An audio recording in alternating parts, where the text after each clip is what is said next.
아주 드물게 있어요. 아주 드물게. 아주 드물게. 없다 그래야지. 없다. 없습니다.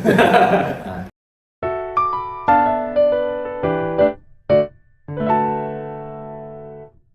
부끄러움 묻지 않게 또 많이 두려워하시는 게 통증. 그렇죠.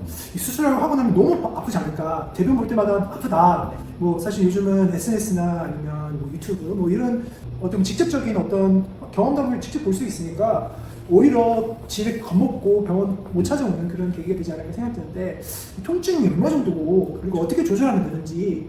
항문에서 칼이 나오는 것 같다.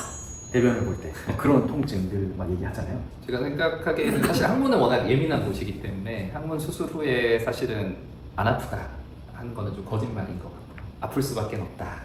먼저 이렇게 좀 설명을 좀 드리긴 하는데 물론 이제 환자분들마다 그 치액의 상태도 좀 다르고 그 다음에 절제되는 범위나 수술 방법 차이도 다 있기 때문에 통증을 좀 느끼시는 정도는 좀 환자분들마다 약간 개인차가 좀 있다고 좀 생각을 하고요. 환자분들이 수술 후에 제일 느끼는 통증 중에 제일 문제가 되는 부분이 배변시 통증이거든요. 사실은 일반적으로 생활할 때는 좀 괜찮다가 변 볼 때 진짜 아까 말씀해 주셨지만 칼이 나오는 것 같다, 고슴도치를 낳는 것 같다, 나는 이제 이렇게 이야기를 하시는 경우가 좀 있습니다. 근데 사실 배변시 통증 같은 경우는 사실 어떻게 보면 그 진통제나 요새는 이제 진통제나 이런 것들이 좀 잘 이전보다 더 좋아지고 했기 때문에 어느 정도 좀 해결이 되는 부분이 있고요. 그다음에 요새 수술법 같은 경우도 뭐 원형 문학기나 아니면 뭐 리가슈어 같은 이런 수술용 장비들이 약간 통증을 조금 덜하게끔 만들어주는 그런 수술 방법으로 조금씩 다 변하고 있고 그 수술 받았던 환자분들이 예전에 들었던 것만큼의 통증은 아니다라고 사실 이렇게 이야기해 주시는 분들이 좀 많이 있는 상태이긴 합니다. 근데 이게 너무 아프니까 이제 진통제 복용하게 되고 그거에 대한 이제 뭐 통증 조절하게 되는데 진통제 많이 복용하면 변비 생기지 않나요? 그럼 변비가 생기면 또 항문 질환 생길 수 있는데 이렇게 어떻게 보면 악순환되지 않을까 그런 우려가 있으신 분이 있다고 들었는데. 수술 이후에요? 네, 이후에. 수술 이후에 그 진통제는 꼭 드셔야죠. 그 간혹 이게 참아야 빨리 낫는 거 아닌가라고 생각하시는 분들이 계셔서 저는 보통 한 일주일 정도 아프다, 좀 고생할 수 있다. 그리고 2주 지나서는 거의 안 아프다. 길다고 하면 길 수 있고 또 생각보다 짧을 수 있는데 특히 그 아픈 일주일 기간 동안은 진통제 아끼지 말고 그냥 드셔라 라고 말씀을 드리거든요. 그리고 진통제를 드시면 당연히 약간 변비기가 더 생길 수 있는데 저희가 배변 완화제라고 하죠. 변비약을 충분히 처방을 해드리고 있기 때문에 변비약 드시면서 그냥 마음껏 참지 말고 진통제를 드시는 것이 훨씬 낫죠. 그 김근영 원장님은 항문 수술, 우리 치핵 수술, 그죠? 흔히 치질 수술이라고 하는데 주로 어떤 방법으로 수술을 하세요? 보통은 이것도 이제 환자분들마다 좀 차이가 있긴 한데 이제 바깥으로 너무 늘어져 있다거나 아니면 그 사도치액 아주 심한 경우에 바깥쪽으로 안쪽으로 도저히 수술장에서 이렇게 밀어 넣어지지 않는 경우에는 그냥 예전에 전통적인 그런 치액 수술 방법을 좀 사용하면 그러니까 바깥쪽 피부 쪽부터 직장까지 만약에 직장 일부까지 치액이 있는 경우에는 다 박리를 해서 안쪽을 약간 녹는 실로 꾸며주는 전통적인 방법을 사용을 하기도 하고요. 결찰 절제술이라고 하죠. 네. 만약에 내치액 위주로 좀 심한 경우에는 아까 말씀드린 원형 문학기 같은 걸로 좀 제거를 하는 경우도 있고요. PPH. 네. 그다음에 이제 바깥쪽 피부 쪽이 많이 늘어져 있고 혈관이 좀 많이 발달돼 있다 이러면 리가슈어 같은 그런 기구를 사용해서 제거를 하는 경우도 있어서 이거는 이제 환자분들 뭐 증상이나 상황에 맞게 그렇게 좀 수술하는. 어떠세요? 경험해 보시면 예전에 그 한창 결찰 절제술 다 잘라내는 수술 엄청 많이 했었잖아요. 그리고 이제 PPH를 그때보다는 지금 더 많이 하고 있는데 환자분들의 그 반응, 아파하는 정도를 봤을 때 좀 어떻을까요? 확실히 PPH가 통증이 좀 덜한 것 같고 왜냐면은 결국에는 그 원형 문합기 그러니까 PPH라는 것 자체가 사실 상처가 조금 남는 수술법이긴 하니까 확실히 통증이나 아니면은 그 추후에 이제 경과를 봤을 때 확실히 통증이나 이런 부분에 있어서는 확실히 그 더 좋은 수술법인 건 확실한 것 같고요.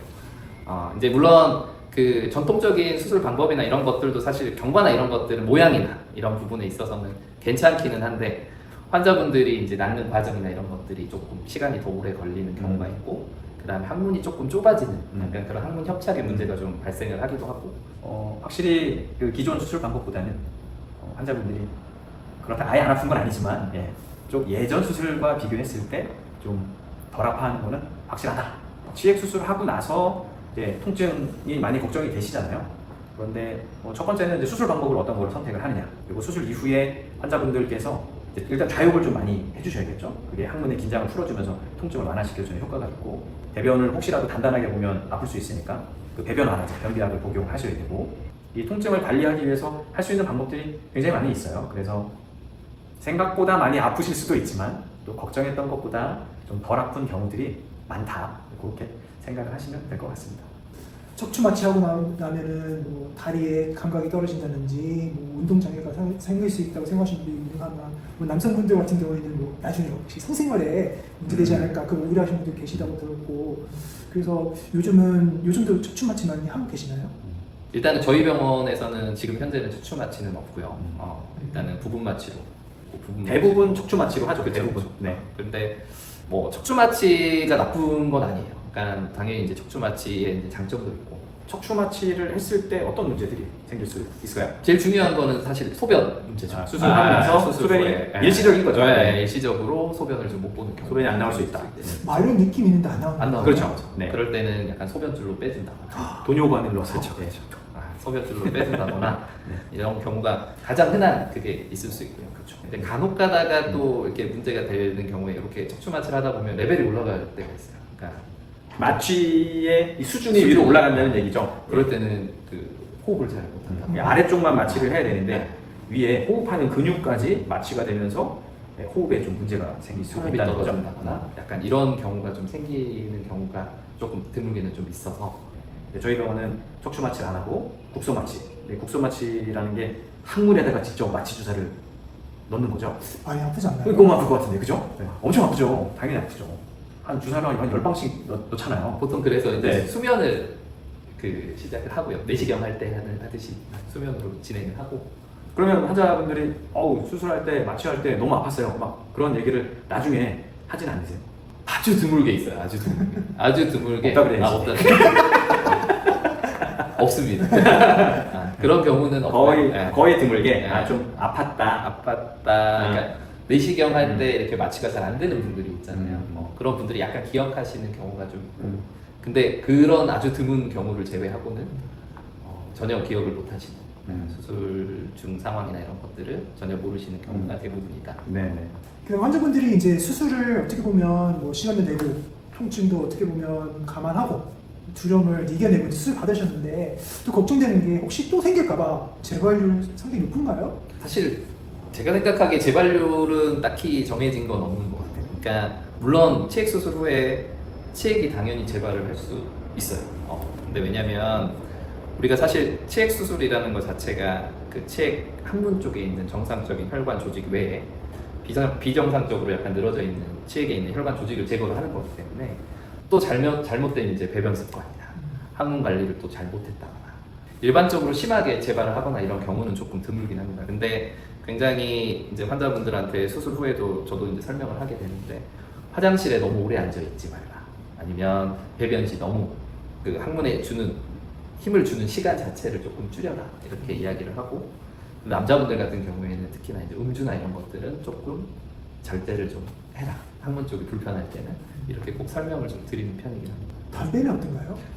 글쎄요, 담배하고는 뭐 크게 연관은 없는 것 같아요. 술은 연관이 있어요? 술은 확실히 연관이 있습니다. 네, 술은 치핵을 악화시키는 아주 중요한 원인 중에 하나죠. 멀쩡했던 항문도 탈라서 오게 하는 게 또 술이라서. 보통은 명절 뒤에 이렇게 좀 문제가 되고 오시는 경우. 혈압이 올라서 그런 건가요? 술 먹으면 혈압이 올라서 그 항문에 있는 치핵 조직은 정맥으로 이루어진 구조니까 사실 혈압하고는 상관이 없죠. 상관이 없고, 그냥 이 술 때문에 항문 쪽에 혈액 순환 자체가 좀 방해를 받으면, 근데 가뜩이나 늘어나 있는 그 혈관 안에 혈액 순환이 느려지면 피가 잘 붙겠죠. 또 잘 붙고, 그러면서 이제 아프고 피도 터져 나오고 이제 그런 증상이 생길 수 있죠. 환자들이 저 수술 안 하려고 해도 이거 안 됩니다, 꼭 수술하셔야 됩니다 라고 이야기하는, 말씀드리는 그런 경우는 어떤 것이 있을까요? 물론 이것도 이제 그 항문을 보시는 선생님들마다 좀 다르긴 하신데요. 일단은 저는 일본으로는 출혈이 좀 반복되는 치액, 그러니까 약이나 이런 것들로 좀 해결해야 돼요. 간혹가다 치액이 좀 오랫동안 방치되어 있는 경우에 빈혈이 심하게 가는 것이 있어요. 그래서 보통 저희가 이제 혈색소 수치나 이런 것들을 좀 보게 되는데, 그 수치가 아주 낮은데도 불구하고 본인은 그냥 거기에 적응해서 잘 모르는 경우가 있어요. 그래서 막 심한 경우에는 그 수치가 6 절반 이하로 이렇게 떨어져 있는 경우도 정상이 12에서 네. 14 정도 네. 되는데 6, 심지어 5, 4까지 떨어지는 경우도 있죠. 아, 거의 네. 절반을 쏟은 거예요. 네. 피를. 그죠? 근데 이제 그런 분들은 당연히 수술을 권유를 하고요. 그러니까 출혈, 심한 출혈이 심한 있는 출혈이 경우. 있는 경우에. 그 다음에 항문 이렇게 항문 안에 있는 그런 치액들이 이렇게 나와서 복귀가 안 되는 경우예요. 그러니까 심한 출혈이 있는 경우, 그렇죠. 또 밀려나온 치액이 들어가지 않고 많이 부어서 심한 통증이 생긴 경우, 그 두 가지 경우에는 반드시 치핵과 네. 관련해서는 꼭 수술을 그렇죠. 하는 것이 좋겠다. 그리고 추가적으로 항문에 염증이 생기는 항문 농약, 치료인 경우에도 꼭 수술을 해야겠죠. 네.